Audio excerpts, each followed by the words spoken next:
Do you have something that you truly, relentlessly desire? Despite your state of life, is there something else that you would go completely to the end of the world to get? Well, lucky for you, there's a way to achieve what you're looking for. And you won't need to go to the end of the world to get it. But you will need to go somewhere, and the place may be too out of reach for some. It's not far away, closer than one may believe, but there are requirements that some individuals may not meet. First, whatever it is you seek, know that you must seriously desire what you want. In your eyes, it should be something you need. If you begin the journey without the correct state of mind, you will surely fail, as it will be near impossible to turn back once the journey starts. The second requirement is that you will need a vehicle of sorts. Most use a car, as it is the most comfortable choice. There have been a select few that have used small motorized vehicles, such as an ATV or motorcycle. But this has been proven to be quite difficult, as the conditions of the journey can prove to be too bothersome. Do not use a vehicle too large or noticeable, as you will need some of the cover of night to be most safe. Also, while any sort of car will do, you may not want to choose the most expensive or cherished vehicle. You can take your slick new black Mercedes for the drive if you'd like, but don't expect it to come out in a pristine state. Make sure your vehicle is completely fueled before beginning the drive. The first task to accomplish is to locate the road. It doesn't have a name, it's not on the map, and technically, it doesn't even exist. It will only show up if you're looking for it at the right time, and you will only spot it if you know what to look for. Finally, you must be alone during the journey. You didn't think you'd be able to go with a group, did you? It must be night when you begin. Choose the time of the night where you believe the roads are the least populated. Drive to any area that is just a stretch of road surrounded by woods. Here's where you want to start paying close attention. If you're looking for the road, it will turn up eventually, but you need to search for the road's hint in order to pull down the right one. Once you're close, you will see or feel its signs, but what the signs will be will depend on what it is you desire. For example, if you're in search of wealth, you may spot shimmers on the empty branches of trees as if they resemble the shine of gold or diamonds. If you seek love, you may begin to see rose petals slowly dance in the light breeze, blowing in the road's direction. If you seek revenge, you might sense an ever-growing feeling of heat or anger in your body as you approach. Just know what it is you really want, and you'll have no problem finding the turn. Once you're sure you've found the revealed road, take a deep breath and turn down onto it. At this point, you have officially started down the nameless road, which brings you through 11 miles, leading to whatever it is you seek. Each mile will test your desire, and will expose if you really do want what you're searching for. Before you go any further, stop the car and be wary of a few advisements. Do not turn on a radio during the drive. Do not use a phone during the drive. Reception would be cut off anyway. Do not open the windows during the drive. Make sure they are closed before you continue. If you are riding a vehicle without windows or a top, then prepare for the worst, as the odds are heavily against you. Do not attempt to leave your vehicle at any time. You will never want to exceed 30 miles per hour unless you're desperate to make it through a section of the road. And most importantly, as with any drive, buckle up. Feel free to prepare and make sure you're ready. Once the road has been entered, time has stopped, so you don't need to worry about losing the night. Though you may not notice, you're not actually in your own world anymore. Take one last moment to realize that once the first mile is over, there is no turning back. If you ponder turning back at all, know that you shouldn't even be on the journey in the first place. Once all is done, continue on the road. On the first mile, you won't see much change. The road passes through mostly woods, with a few miles being an exception. The air will turn a bit colder in which you should turn on your heating system if the vehicle has one. You won't want to take your eyes off the road later. Take some time to calm any uneasiness by admiring some of the night sky. You'll see it completely lined with stars, more than what you would ever believe possible. If the weather was cloudy beforehand, you'll also notice that the sky is now clear. On the second mile, the air will become even colder. This is primarily the reason why traveling in an open vehicle is very difficult. With each mile, the air will drop in temperature even if the season should be warm. If the air is too cold to bear, even with the heat on, your only option is to speed up. With each mile, the road also becomes more complex, taking more turns and showing an increasing amount of road hazards. Be sure to always keep focused on the road in front of you in order to avoid as many bumps or obstacles as possible. Hitting a few rocks and potholes won't hamper your progress too much, but you'll want to keep in the best condition for as long as possible. If your vehicle is forced to stop because of damage, then there's nothing left you can do but eventually freeze to death. On the third mile, you may begin to spot silhouettes of human figures in the linings of trees. Pay no attention to them, even if they seem to get closer. It will be hard to resist peeking at their unnerving, distant appearance, but know that they will reveal themselves later. At this mile, the road will become dirt if you weren't driving on it in the beginning. Keep the center of the path as it will become narrow and wide at random intervals. On a quick side note, should you ever attempt to turn around, despite the previous warnings, you'll be left on a path which never ends. You would simply run out of fuel eventually and be left to freeze in the cold conditions.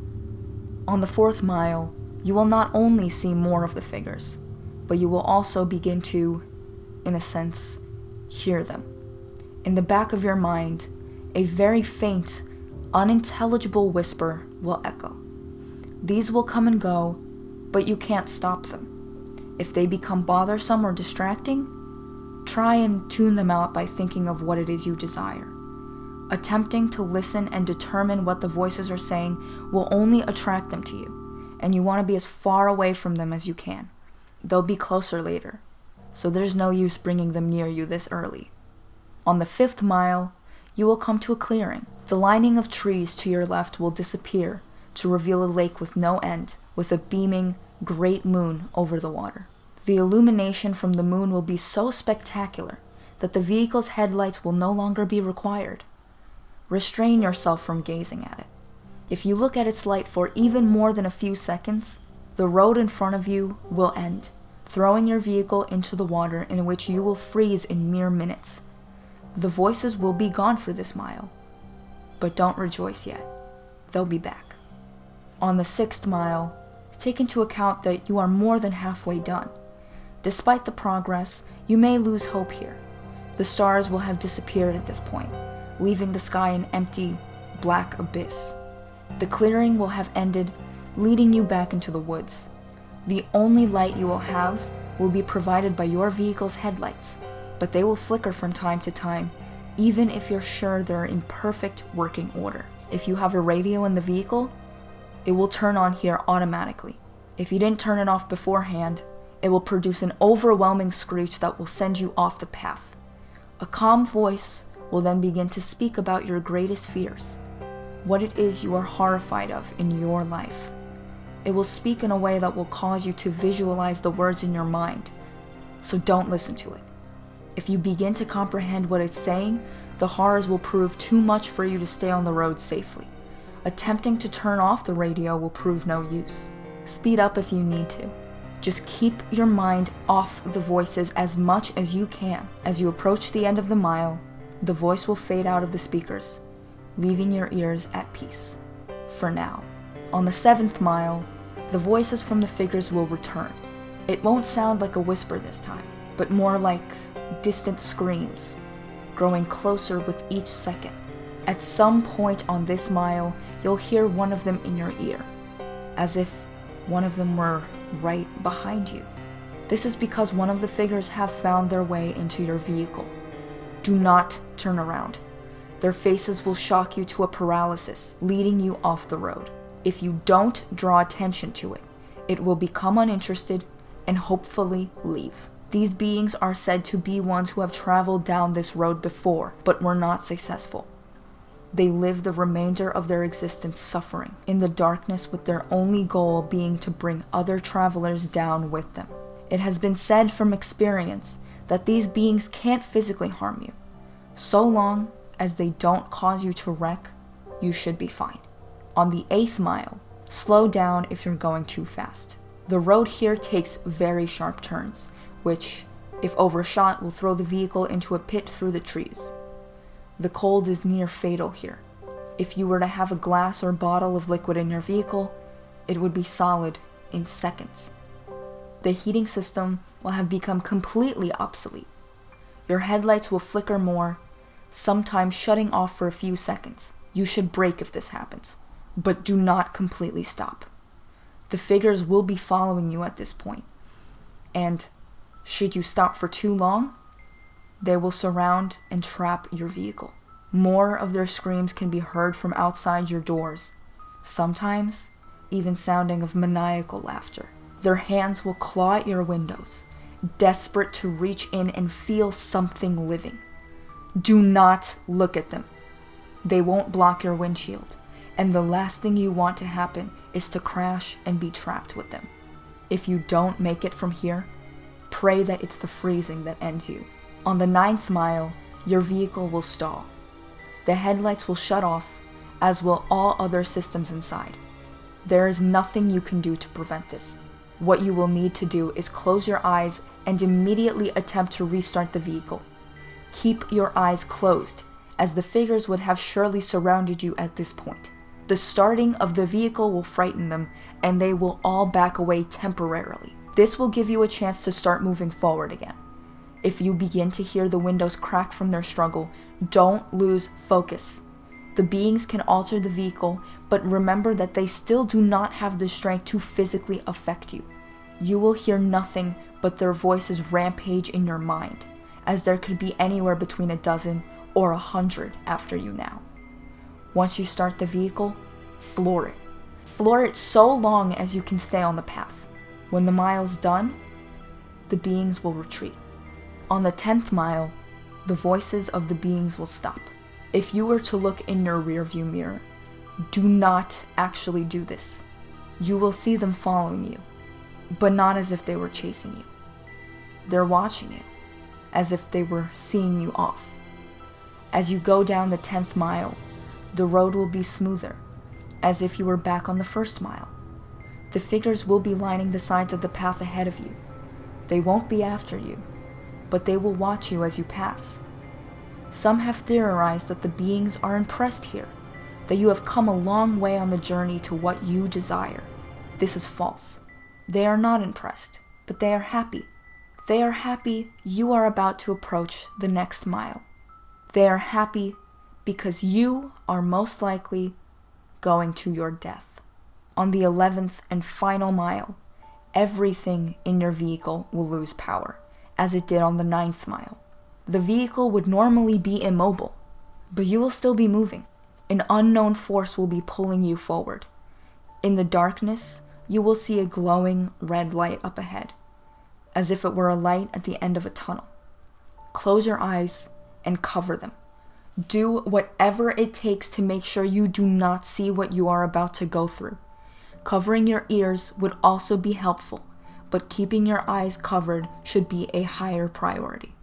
The red light is another clearing, but there's no moon or lake this time. Once it's entered, unrelenting and inconceivable noises will sound from all directions. No amount of bravery and conditioning will spare you from these sounds. The cold will turn to a merciless heat, burning all parts of the vehicle. You will feel the illusion of the flesh being burned off of your bones, that every part of you is being destroyed as you travel through screams and audible suffering. As long as you keep your eyes closed and resist the urge to see where you are, you will survive through the suffering. This will last a total of 31 seconds, but many fail to keep their vision closed during that time and are left to the worst fate of the road. Where is this mile located? Those who have survived do not know. Some have named it the transmission from hell, but whether it's part of hell is debatable. After the final mile, power will return. Stop the vehicle. Take a moment to possibly regain some of your sanity. Let the screaming in your ears begin to fade, and know that you have nearly completed your journey with the hardest task overcome. Breathe, and begin to drive forward once again. After only a kilometer, your vehicle will arrive at a dead end. Stop here, and don't attempt to move again.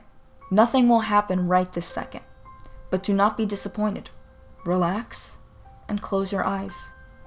Imagine in your mind what it is you've desired the entire time. It will most likely still be the same as when you entered, but with some, this desire may actually change through making this journey. Think about what it was that you went through such terrifying and difficult means to acquire, and imagine possessing it in your hands. Once you have completely visualized this, slowly open your eyes. You will then find yourself at the beginning of the unnamed road where you first began. This may confuse you, but know that you are finished. Your task is done. Your mind will then turn to your reward. Check in the back seat, or in the trunk if the object is larger. If the object was small enough, it might already be in your pocket. If what you desired was non-material, then do not be disappointed if the change is not immediate. Turn back to where you came from, and you will find in your life that what you wanted is there. You may have found the love of your dreams. You may have gained unnatural, unimaginable power. You may have put your most hated enemy to the most satisfying revenge possible. You will have no doubt gained what you deserved. So now that the task is done, what's the catch? Is your vehicle cursed? Is there something you're about to lose? Is your death imminent? The answer to all is no, of course. You've done the challenge. You've proved worthy of what you desire. As stated before, the sounds of the 11th mile will continue to exist in your mind, potentially causing you some vivid and unusual nightmares, but these should prove as nothing compared to what you've gained. Now, one last question. Is there something else you desire? Are you not satisfied? After all, you're left right back where you started. The road's right in front of you. So are you up for another drive? If so, buckle up and just move forward.